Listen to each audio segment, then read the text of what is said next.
जय। बोली श्री जनक नंदिनी की जय। हनुमंत लाल जी महाराज की जय। मधुर मधुर गीतम रामचरितामृतम यो व्रत परम पुनीतम यस्य विमलाशु कीर्तिः जयति तुलसीदासः काव्य कुसुमाकरस्य हरिजस रस रसिक कोकिल मत्तवृंगः। परम पूज्य प्रातः स्मरणीय गोस्वामी तुलसीदास महाराज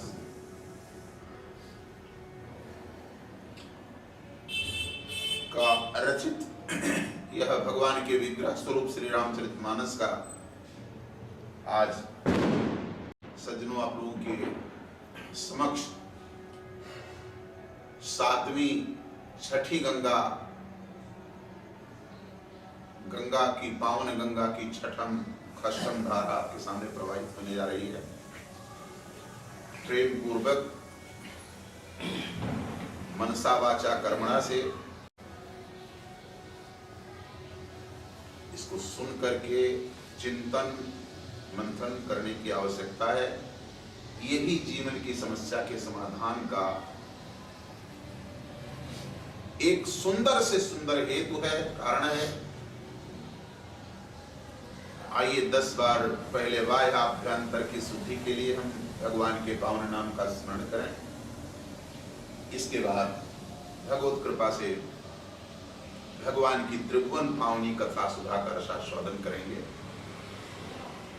श्री राम जय राम जय जय राम, श्री राम जय राम जय जय राम, श्री राम जय राम जय जय राम, श्री राम जय राम जय जय राम, श्री राम जय राम जय जय राम, श्री राम जय राम जय जय राम, सीताराम जय सीताराम, सीताराम जय सीताराम, श्री राम जय राम जय जय राम, श्री राम जय राम जय जय राम, संकट मोचन कृपा निधान, संकट मोचन कृपा निधान,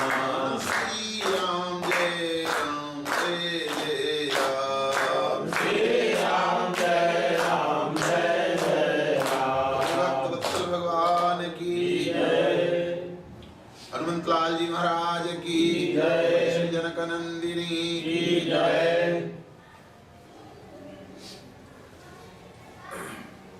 परमाध्यक्ष स्वयं प्रभु लाल में समुपस्थित राघवेंद्र कीर्ति विस्तारक पाद पद्म मकरंद मधु श्रोता सज्जनों और इसमें उपस्थित अनुपस्थित ये जो समक्ष में है, जो आड़ में है, ऐसी आद्या परम मूर्तिमती शक्ति स्वरूपा विजय नंदिनी धरणजा वीर शुल्का पराम्बा सीता जी के पावन चरित्र को चरितार्थ करने वाली भक्ति स्वरूपा माताएं बहनें, भव्य भारत के भावी भविष्य भास्कर नौजवान भाइयों एवं आशा कुसुम बच्चों,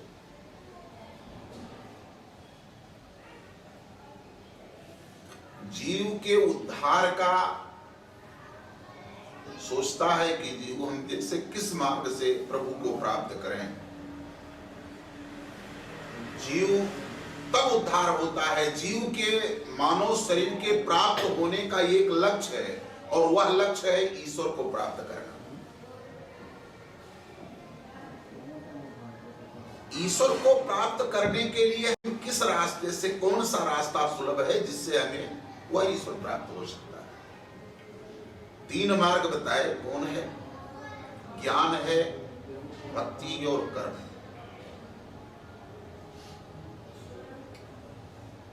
ज्ञान मार्ग है तो लेकिन समर्थशालियों के लिए प्राणायाम, प्रत्याहार, अष्टांग योग के माध्यम से ज्ञान मार्ग से हम प्रभु को प्राप्त कर सकते हैं। लेकिन सबसे बड़ी बात यह है, स्वामी जी ने कहा जैसे मान लिया छत पर हमको चढ़ करके जाना है, योग की सीढ़ी पर चढ़ करके ब्रह्म का दर्शन करना है। जो समर्थशाली है वो तो चढ़ करके ब्रह्म का दर्शन कर लेगा, लेकिन जो चढ़ने में समर्थ नहीं है वो कैसे प्राप्त करेगा? तो कहा भाई जब वो ब्रह्म ही इतना कृपालु है, इतना दयालु है, तो जैसे जो ये मैं नहीं कह रहा हूं, योग का पुरुषार्थ के माध्यम से जिसके पास में जो क्षमता हो, साधना के माध्यम से वो भगवान को प्राप्त कर सकता है। कहीं अन्यथा इस बात को मत लीजिएगा कि मैं साधना का खंडन कर रहा हूं। साधना के माध्यम से भगवान को प्राप्त करने के लिए कुछ है, महामुनिन्द्रम लात्मा प्राप्त कर सकते हैं, लेकिन अन्य लोगों के लिए तो तुलसी बाबा ने कहा कि जब ममई वंशे जीव लोके जीव भूता सनातन, सृष्टि में जितने भी जीव हैं भगवान कहते हैं कि वो मेरी संतान है। तो जो समर्थशाली हो चढ़ करके दर्शन करें, लेकिन जो बेचारा असमर्थ जीव है भक्त, वो क्या करे? तो कहा जिस सीढ़ी से समर्थवान चढ़ करके ब्रह्म का दर्शन किए हैं तो सर्वशक्तिमान है, उसी सीढ़ी से अगर उतर जाता है नीचे तो तमाम जीवों का उद्धार हो जाएगा। इसीलिए एक शब्द बताया, अवतरणिका माने सीढ़ी होता है। अवतार का मतलब कि उसी से उतर करके वो ब्रह्म हम लोगों के बीच में आया। ज्ञानियों के लिए नहीं, ज्ञानी तो समर्थवान है, वो जाने भाई, लेकिन हम अधिकांश जीवों के लिए कह रहे हैं कि अगर वो प्रभु उसी अवतरणिका से उतर करके चला आता है तो तमाम जीवों का उद्धार हो जाएगा। वो कैसे आएगा? कहा वो भक्तों के भगवान। भक्त का मतलब क्या होता है? जो एक क्षण भी विभक्त न हो भगवान से। और मैंने निवेदन भी किया है कि भक्ति का तात्पर्य है भा है, का है, ती है। भा माने भवसागर, का माने कदन करके, तीनों तापों से मुक्त करके जो प्रभु के चरणों में समर्पित कर देती है, उसी का नाम भक्ति है। और हमारे पूज्यपाद गोस्वामी जी ने तो यहां तक कहा कि भक्ति स्वतंत्र सकल गुण खानी, भक्ति स्वतंत्र, स्वतंत्र है और सारे गुणों की खानी है। लेकिन भक्ति होने का मतलब क्या होता है? भगवान अवतार लेते हैं। हमारे अखिल ब्रह्मांडाधीश्वर भगवान श्री राम ने अवतार लिया तो किस दिन लिया? किस तिथि में? नवमी तिथि को। क्यों नवमी को अवतार लिया? ये भगवान नहीं है, ये ब्रह्म नहीं है, ये परब्रह्म नहीं है, परात्पर परब्रह्म है, जिनके अंश से अगणित ब्रह्मा विष्णु का प्रादुर्भाव होता है। रकारो जायते ब्रह्मा, रकारो जायते हरि, रकारो जायते शंभु, रकारो सर्वशक्ति, ऐसा लिखा हुआ। वेद भी नहीं जानता इनको। अच्छा ये बताओ, कोई भी ऐसी मशीन तैयार हुई है? और तो मशीनें हैं कि आपके शरीर में कहीं भी डैमेज हुआ, कोई पर शरीर का कोई मशीन के अंदर में डाल देते हैं, स्कैन करके बता देते हैं कि आपकी नब्ज यहाँ डैमेज हो गई, हड्डी डैमेज हो गई। लेकिन आज तक कोई ऐसी मशीन नहीं बनी है कि शरीर में प्राण तुम्हारा कहाँ है। कोई है?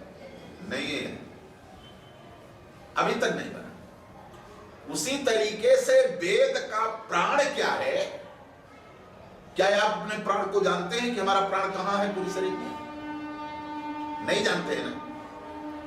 तो जैसे आप अपने शरीर के प्राण को नहीं जानते हैं, वैसे वेद भी अपने शरीर के प्राण को नहीं जानता। वेद का प्राण क्या है? तो कहे वेदानाम प्राण सौम्य राम नाम सुधास्पदम। वेदों का प्राण जो है वो राम नाम है, राम नाम है। जैसे हम अपने प्राण को नहीं जान पाते, वैसे वेद भी अपने प्राण को नहीं जान पाता। कैसे? इसका कोई प्रमाण है? कैसे? जरा देखेंगे। ज्ञान शक्तिश्च कौशल्या। कौशल्या अम्बा ज्ञान शक्ति है। ज्ञान शक्तिश्च कौशल्या सुमित्रोपासनात्मिका, और सुमित्रा जी उपासना है। और क्रिया शक्तिश्च कैकेयी। वेदो दशरथो नृप। महाराज दशरथ वेद हैं। और भी आपके सामने निवेदन किया गया कि वेद अपने प्राण को नहीं जान पाता। अब दशरथ जी भी कह रहे हैं, विश्वामित्र बाबा से भी कहा, मैं अपने पास नहीं कह रहा हूं, पंत को गोस्वामी जी ने कहा है। विश्वामित्र बाबा जब मांगने आए और कहा, महाराज हलचल तो मच गई, जैसे अयोध्या में इनको चलना तो है ही नहीं, मानस गति चलने वाले। विश्वामित्र आश्रम पर ये स्वयं देखे कि जब उपद्रव कर रहे हैं निशाचर, तो देखें कि कहां प्रभु हैं इस समय। अवतार तो हो गया है, संतों को आभास हो जाता है।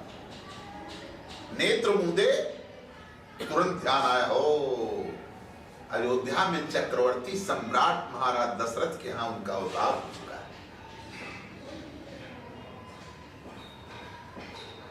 कहा चलना चाहिए। रास्ते में चलने के लिए कहीं लिखा नहीं गया, चलना लिखे नहीं गया, क्यों? ये मानस गति आ रहे हैं। बहुविधि करत मनोरथ। चौपाई जो पर ध्यान दीजिएगा, तो और चौपाई स्पष्ट करती जा रही है। बहुविधि करत मनोरथ, जात लागी नहीं बार। जैसे मुदे मनोरथ कर रहे हैं कि चलेंगे सरकार का दर्शन करेंगे, ब्रह्म का दर्शन करेंगे। जो बड़े बड़े महामुनिंद्र, बड़े बड़े अमलात्मा प्राणायाम प्रत्याहार से जिसका कहीं झलक पाते हैं, आज उनको बालक के रूप में ऐसे देखेंगे, धन्य हो जाएंगे। बहुविधि करत मनोरथ, एक विधि से नहीं, बहुविधि से मन में ये कल्पना कर रहे हैं। बहुविधि करत मनोरथ, अजात लागी नहीं बार। चलने के लिए नहीं लिखा गोस्वामी जी ने। और मज्जन करी सरयू जल गए भूप दरबार। चलना केवल इतना ही लिखा गया। ऐसे सोचे, सरजू के किनारे खड़े, डुबकी लगाए सरजू मैया में, इसके बाद भूप दरबार की तरफ चल पड़ते हैं। अयोध्या में प्रवेश होते भर में तो हंगामा मच गया कि अब की बार अयोध्या में तीसरी बार आगमन हो रहा है विश्वामित्र का। 2 बार आए तो उथला पथल हो गया, 1 बार आए तो हरिश्चंद्र को बिक जाना पड़ा, यहीं के राजा थे। दूसरी बार आए तो वशिष्ठ के 100 बच्चे की जो गति हुई वो आप लोगों के सामने छिपी नहीं है। अब की तीसरी बार क्या होने वाला, थरथरा गए सब। जाकर के चक्रवर्ती जी से कहा गया कि मुनि जी आ रहे हैं। कहा कौन मुनि? कहा विश्वामित्र मुनि। थरथरा गए महाराज। तुरंत ब्राह्मण समाज कहां आ गई? वो बुलाए थे ब्राह्मण समाज। सरकार की अब विवाह के योग्य होने वाले हैं, इनके विषय में क्या किया जाए, सलाह लेने की बात थी। ब्राह्मण समाज वहां जुटा हुआ। जब कहा चक्रवर्ती जी आ गए, इनके स्वागत के लिए जाना चाहिए, महाराज हम अकेले कैसे जाएं? अगर अकेले जाते हैं, हम क्षत्रिय हैं, राजा हैं, हो सकता है हमसे कोई भूल हो जाए या कोई बोलने में कोई भाव न समझ पावे, और मुनि है कहीं श्राप न दे दे, क्योंकि दो बार यह अयोध्या भुगत चुकी है। कहा हे विप्रवर, आप लोग चलें, मैं अकेले कैसे मुनि के स्वागत के लिए जाऊं? महागोस्वामी जी कहते हैं, मनगढ़ंत नहीं कहूं बनाई, तुलसीदास लिखो तो भाई गोस्वामी कह रहे हैं कि मुनि आगमन सुना जब राजा,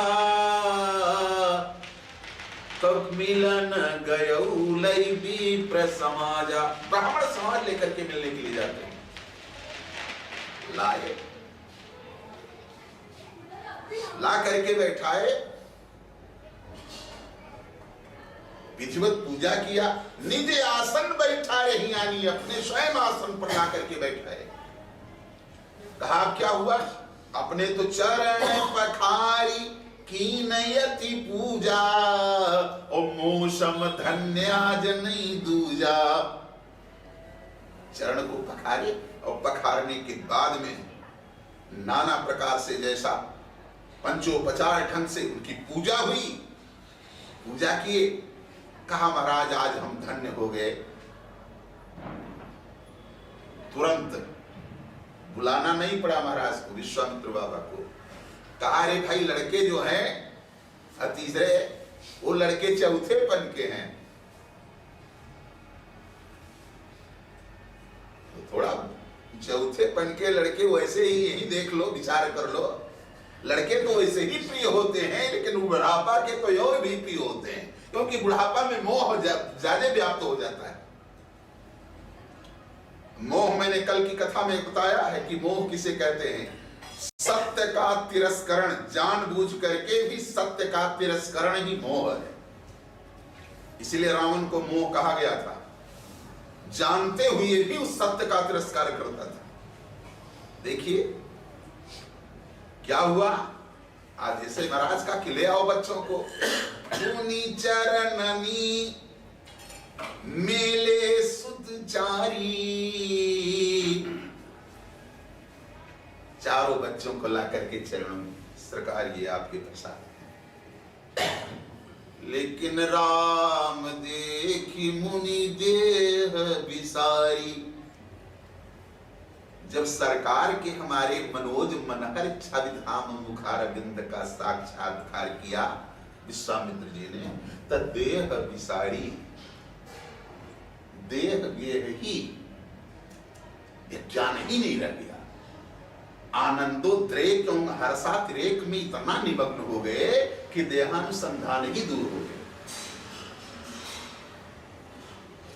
राम देखी मुनि देह विसारी।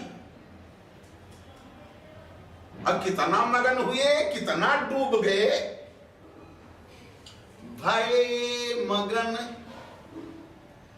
देखत मुख शोभा। मुख किस, अरे सरकार के मुख को क्या कहते? कोटि कोटि करोड़ों करोड़ों करोड़ों कामदेव एक एक यंग पर लज्जित हो जाते हो जिसके।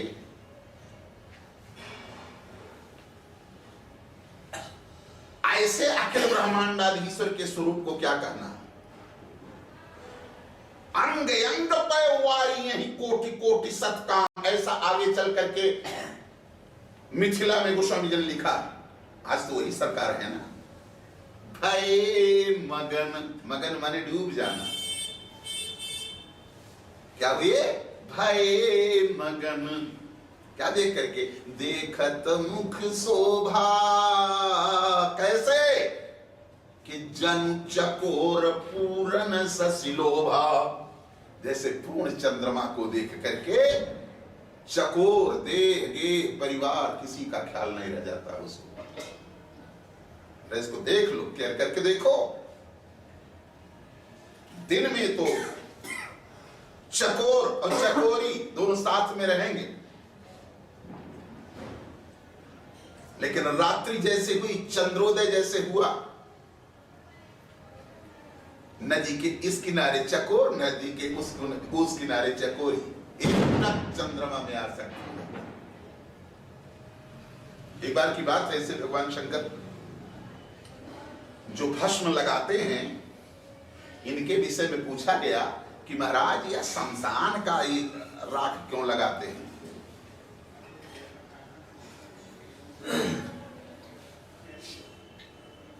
कहा भाई ये लगाने की बात तो भगवान शंकर यही राम नाम के असली उपासक हैं, और जब लोग 100 को प्राण निकल जाने के बाद 100 को लेके जाते हैं तो राम नाम सत्य करते हुए लेके जाते हैं। राम नाम सत्य है और सत्य बोलो मुक्ति है, यही लेकर के शमशान तक जाते हैं, लेकिन वहां से लौट करके आते समय कोई नहीं कहता कि राम नाम सत्य है।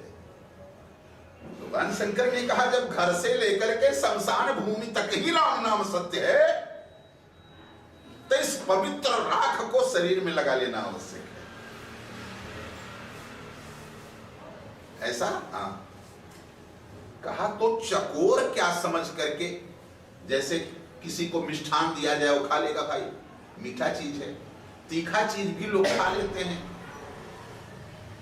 किसी को आग का अंगारा दिया जाए कोई खाता है, किसी पशु को दोगे तो खाएगा, लेकिन एक पक्षी चकोर है जो केवल अंगारा ऐसे मुंह में डालता है, अंगारे खाता है। लगी लगन छूटे नहीं, मैं नहीं कह रहा हूं चोंच पंख जई जाए, लेकिन ऐसो तप अंगार है, आही चकोर चबाए। चकोर ही उसको खाता है, अंगारी भले जल जाए लेकिन वो अंगारा को खाएगा। क्यों खाता? आज जो स्थिति विश्वामित्र जी की हुई है, देखिए आप लोगों को अगर किसी मानव से, किसी ऋषि महर्षि से अगर ज्ञान नहीं मिलता है तो एक पक्षी से ले लीजिए। चकोर इसलिए खाता है, पूछे किस लिए खाता है? चकोर को यह मालूम है कि भगवान शंकर शमशान की भूमि में जाकर के और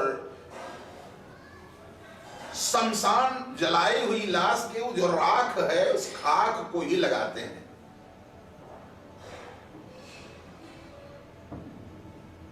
यही लगाते हैं। राज मसान की सुमिरत सुहावन पावनी उठा करके देखिए, वो स्वामी जी कह रहे हैं, मैं नहीं कह रहा हूं। शरीर में लगाते हैं तो इसने सोचा चकोर ने कि अगर ये अंगारा खा करके मैं मर जाऊं या मेरी शरीर जल करके राख हो जाए, और कदाचित इसी रास्ते से भगवान शंकर आशुतोष और हरदानी भूत भावन भगवान शंकर आ जाए और हमारे इस शरीर के खाक को इस शरीर में लगाना शुरू कर दें, तो लगाते लगाते भगवान शंकर के मस्तक पर चंद्रमा है जो हमारा प्रियतम है, जिसको देख करके हमारे इष्ट हैं, जिनको देख करके मैं देह गेह को भूल जाता हूं, तो शरीरिया में जब लगावेंगे और मस्तक पर लगाना, मुंह पर लगाना शुरू करेंगे, तो हमारे शरीर का खाक हमारे प्रियतम चंद्रमा तक पहुंच जाएगा। अगर मुंह पर लगाएंगे तो यही मत हुए पर तो चंद्रमा है। तो अगर ऐसे नहीं पहुंच पा रहा हूं अपने प्रियतम, अपने आराध्य, अपने इष्ट चंद्रमा के पास में, तो खाक ही हमारी अगर चंद्रमा तक पहुंच जाएगी तो मैं धन्य हो जाऊं। ऐसा भाव। हाँ,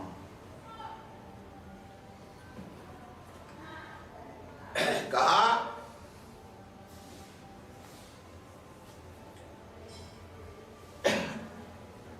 चंद्रमा का जो है, चकोर का इतना ऊंचा भाव,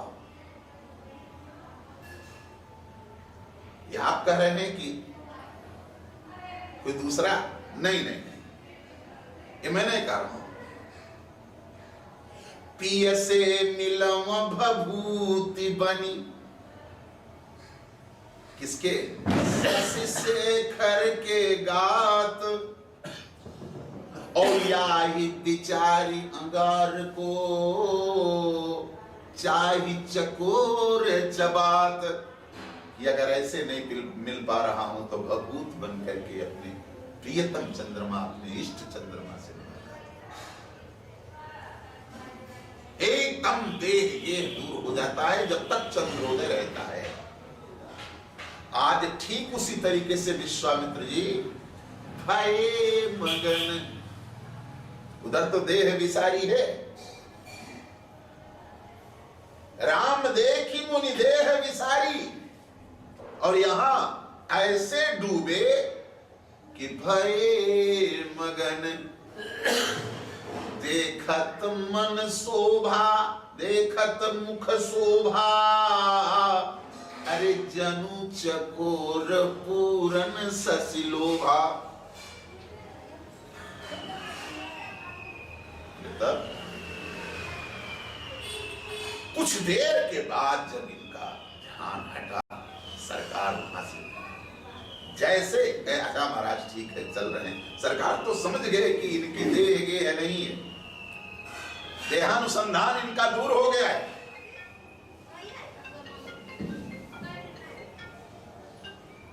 बोले तो जैसे सरकार वहां से हटते हैं, चक्रवर्ती जी ने पूछा महाराज किस लिए आए हैं, आपके आने का हेतु क्या है? इन्होंने कहा और हेतु नहीं है, हमारा एक हेतु है, मैं यज्ञ जिस समय करता हूं निश्चर हमको दुख देते हैं, पूजा सामग्री हवन कुंभ सब नष्ट भ्रष्ट कर देते हैं, असुरों के अत्याचारों से अकुलाया घबराया हूं मैं, रक्षा सहायता दो चीजें तुझसे लेने आया हूं मैं, तू अपने राम लक्ष्मण को दे सौंप मुझे कुछ दिवसों को, और इसमें है तुझको पूर्ण सुजस कल्याण हर्ष उन दोनों। अरे सुनते कैसे सुनते में चक्रवर्ती जी की क्या हाल हुई। का चौथे पन पायों सुत चारी, कहा पायो तो तब विश्वामित्र बस बस बस बस बस बस हो गया, आपके हैं नहीं, आपने पाया। अयोध्या का जो सम्राट है झूठ नहीं बोले,